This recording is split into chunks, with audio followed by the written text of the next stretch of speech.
In today's video, we are going to be talking about if and how it is possible to reverse insulin resistance with a vegan or vegetarian diet. I have several videos on my channel where I talk about how to reverse insulin resistance, and the methods that I outline in these videos, I have had great success with my insulin-resistant clients. But these methods entail prioritizing animal protein, which is obviously not compatible with vegan and vegetarian diets.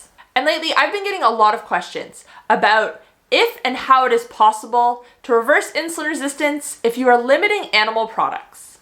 So in today's video, we're going to talk about reversing insulin resistance on a vegan or vegetarian diet.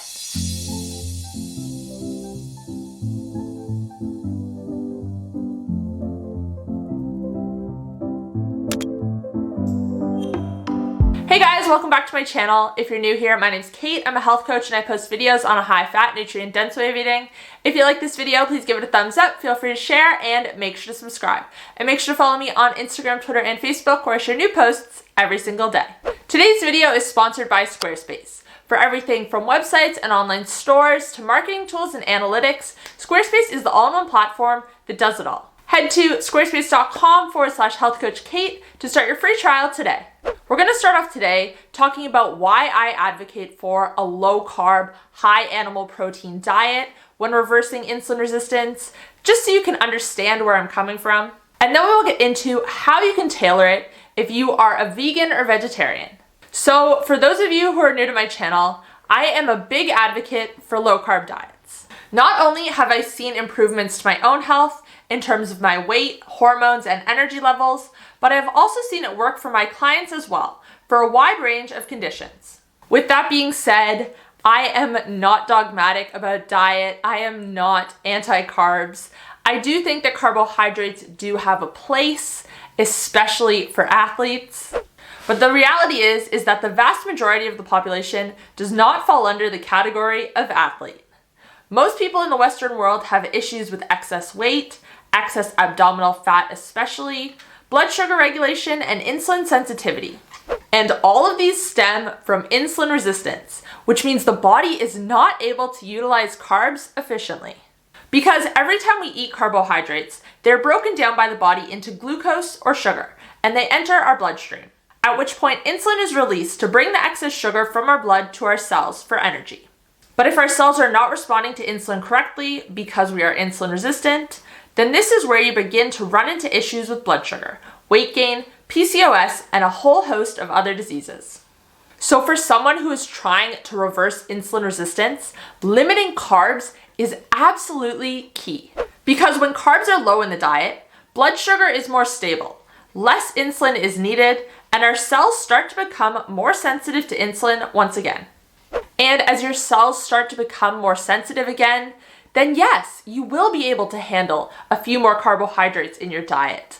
But as I said before, when you are trying to reverse insulin resistance, limiting them is absolutely key. So of course, if you are not limiting animal products, then following a low-carb diet is pretty easy. And this is the general strategy that I recommend. Prioritize bioavailable protein, beef, chicken, fish, eggs, etc. Limit carbs, and fill the rest of your diet with fat until satiety. So that's avocados, coconut oil, egg yolks, butter, olives, etc. So what this ends up looking like is animal protein, non-starchy vegetables, and fat at every meal. Meal frequency is 2 to 3 meals in a day with no or limited snacks. And I say no snacks because remember, we are trying to limit the amount of insulin our bodies have to produce. And every time we eat, our insulin is bumped up. Of course, it's bumped up more when you're eating higher carb foods, but no matter what you eat, there's always going to be at least some bump.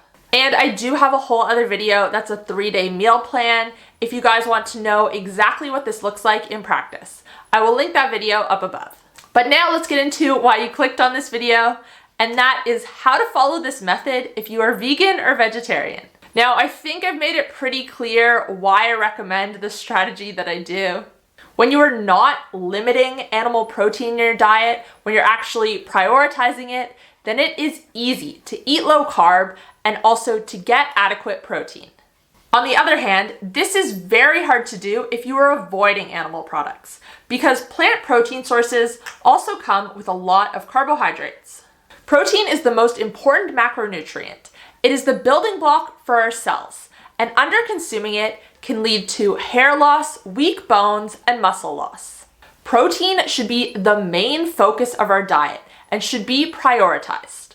We all need at least 1 gram of protein per pound of our goal body weight. So if your ideal body weight is 140 pounds, for example, then you want to be consuming 140 grams of protein every day. The next most important component of our diet, especially when trying to reverse insulin resistance, is keeping carbs low. Ideally, less than 50 grams of total carbs in a day, but even less than 100 can be beneficial. So let's take a look at some popular plant protein sources and their macronutrient breakdown. A cup of lentils, for example, has 18 grams of protein, which isn't too bad, but that comes with 40 grams of carbohydrates.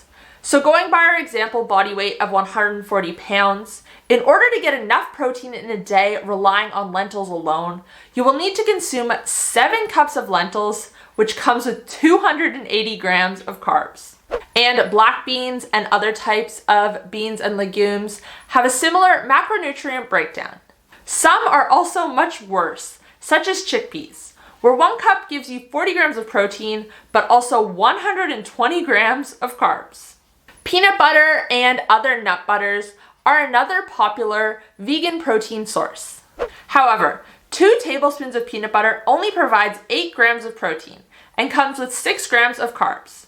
And it is also pretty calorically dense, with those 2 tablespoons having close to 200 calories. So again, this isn't really a viable option.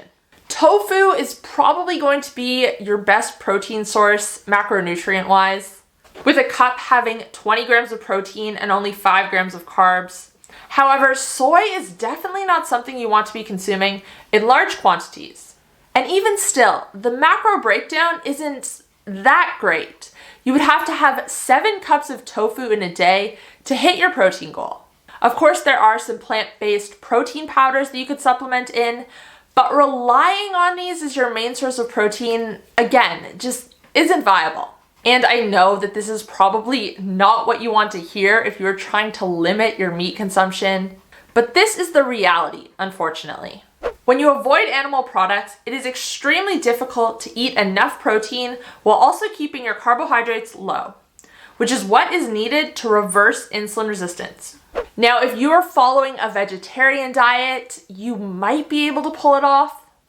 Eggs are a great source of protein and fat and are also low in carbs, as are dairy products such as cheese and Greek yogurt. But yeah, the reality is you're gonna have a much easier time if you include animal products in your diet. Now, before I wrap up and give you my final thoughts, I'm gonna take a quick moment to tell you about today's sponsor, Squarespace. It is thanks to companies like Squarespace that I am able to put out 2 videos a week and provide you guys with as much free content as I do. So if you are thinking about creating a website for your business or even redesigning your website, Squarespace has got you covered. I've used a few other similar platforms in the past, and none of them are as intuitive to use, have everything I need, and really end up looking as good as Squarespace does. Seriously, the templates are awesome and so easy to customize with style editing. One of the coolest things is that they have built-in SEO or search engine optimization tools. This means your website will be found in search results by the right people more often. Search engine optimization is super important because if your website isn't showing up in search results, how are people going to find you? You can head to squarespace.com/healthcoachkate to start your free trial. You don't have to enter your credit card details or anything. And when you love it and decide to launch, you can use code HealthCoachKate to save 10% off your first order. Thank you again to Squarespace for sponsoring this video. So in summary, I do not think that following a vegan diet, if you're trying to reverse insulin resistance, is a viable strategy.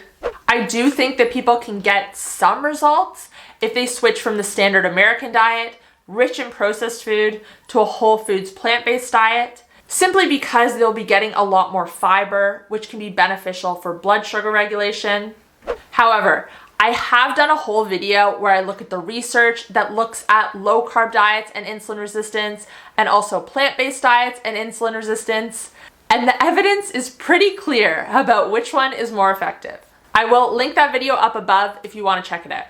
Anyways, guys, that's all I have for you today. Remember to give this video a thumbs up if you enjoyed it. Click that subscribe button if you're not already. I do have a whole bunch of other videos about reversing insulin resistance and answering other questions that are about insulin resistance. And leave me a comment down below. I love chatting with you guys in the comment section.